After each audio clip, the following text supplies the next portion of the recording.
All right, so we're back. A lot brighter lights this time when it comes to the recording. Not really sure how this is going to look. So we're back, and we're going to be talking this week about Moon Knight. We're going to do episode 3, and we're going to get into it. There's a lot of information to cover, so let's get started.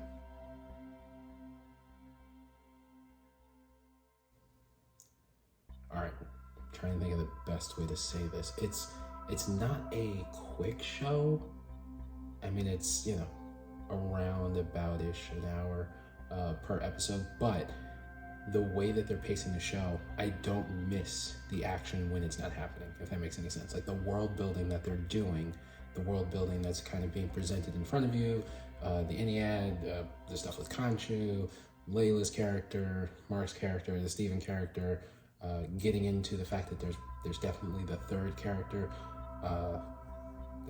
It's touched on a lot more in this episode than it was in the previous ones, obviously because they gotta, build the story. So they're not gonna just show you all the personalities in the first episode. But the way that they're going about showing the differences between the personalities, the struggle that Mark is having with the other personalities, being that we're establishing Mark as let's just call him the prime personality for now.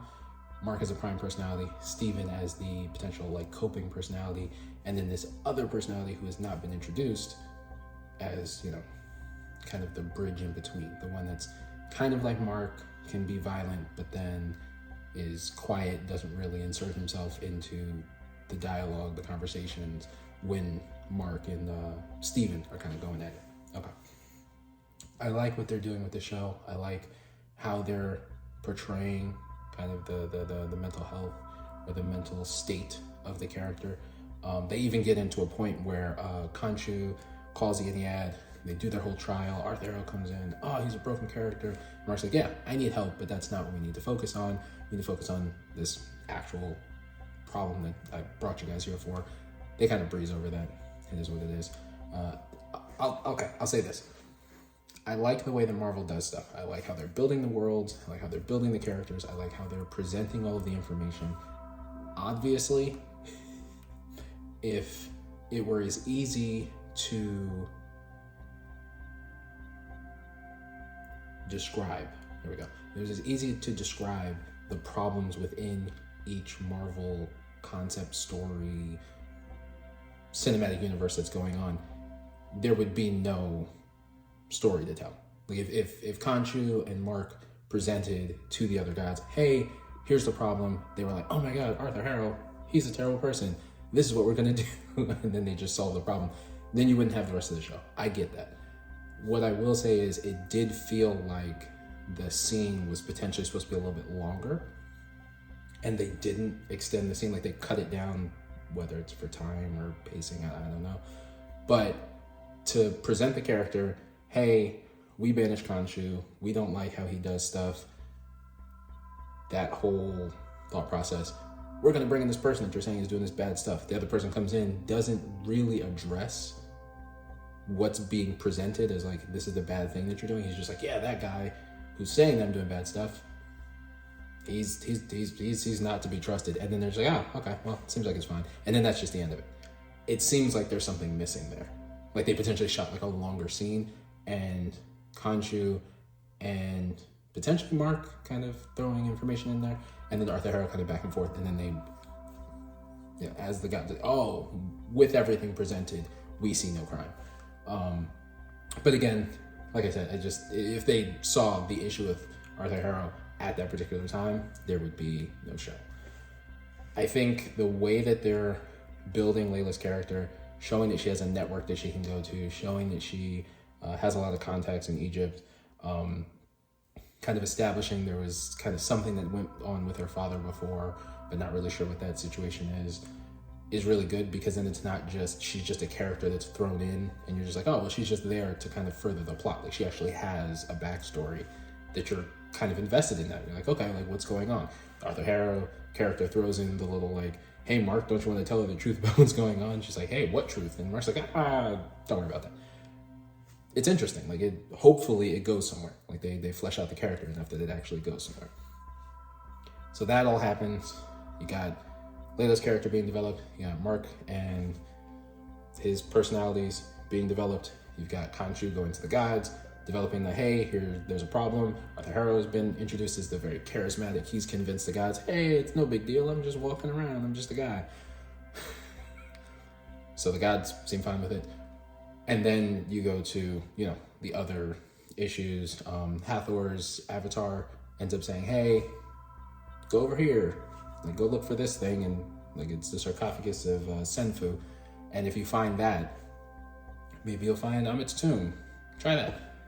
They're trying to find stuff, and they end up meeting up with a old associate of Layla's. That turns into a whole situation.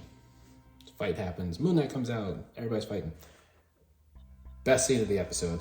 Best scene, I'll say, at this point, hands down, in any Marvel adaptation, movie, TV show, is the scene with Khonshu and Steven at this point, because it was the Steven character, because he's got the Moon Knight white linen suit with the mask. And they're turning back the sky so that they can see it the way that it was the night that Senfu buried Amit's tomb, and they're turning back the sky. That is probably one of the best illustrations of what this world looks like to people who do not have powers, because they showed at least one or two scenes of people looking up at the sky and you seeing like the sky flying by. It was a great scene. It was great to show the power that Khonshu has. It's great to show that it's not just the stuff that happens with Khonshu only Mark sees, similar to when Mark was fighting like the Egyptian jackals, and Layla saw it because she broke I want to say it was like a wine glass or liquor bottle or water bottle, whatever. She broke the liquid over it and she saw it. But similar to that, it's something that's actually happening, but people usually don't see it when Mark's doing his stuff outside of them seeing him in the Moon Knight costume. Seeing the world sky turning and everybody else being like, oh my God, what's happening, was great, because you're like, oh, okay, so people are aware this power is actual power. Like, it's not just, the mental state of the Mark character and then him kind of going forth and like in the shadows doing stuff. Like, people actually saw the sky is changing. It's crazy. So should be really interesting to see what happens there. Of course, when they were originally doing the little tribunal, let's call it, the gods told Khonshu, like, hey, you keep playing with the sky, we're gonna put you in stone. And then, by the end of the episode, put him in stone.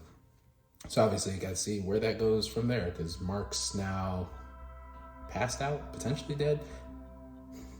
They kind of explained that Khonshu saved Mark. Not 100% explained, but they kind of explained that Khonshu saved Mark. I think Khonshu mentioned it kind of offhandedly once, like, you were a corpse when I found you. So he passes out. Layla's trying to wake him up. Who knows what's going to happen with that? So we'll see.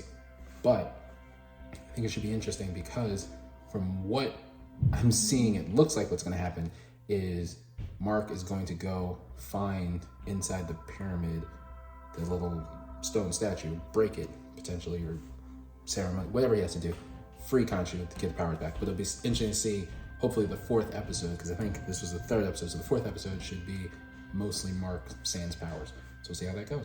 Continue the storyline. Mark sans powers. He doesn't really know, I would say, what's going on. I mean, he obviously found Khonshu in the first place, but having Mark kind of going out, doing everything that he's doing, freeing Khonshu, getting his powers back, and then the story kind of progressing from there. So it should be interesting to see how they do it moving forward through the seasons, being that the gods are already aware of what Arthur Harrow is doing, but they don't really believe it, and then seeing the progression from there. So comment below favorite moments from the episode, what your favorite Marvel TV show has been, favorite Marvel movie, and like and subscribe. We'll be back at it in the next episode.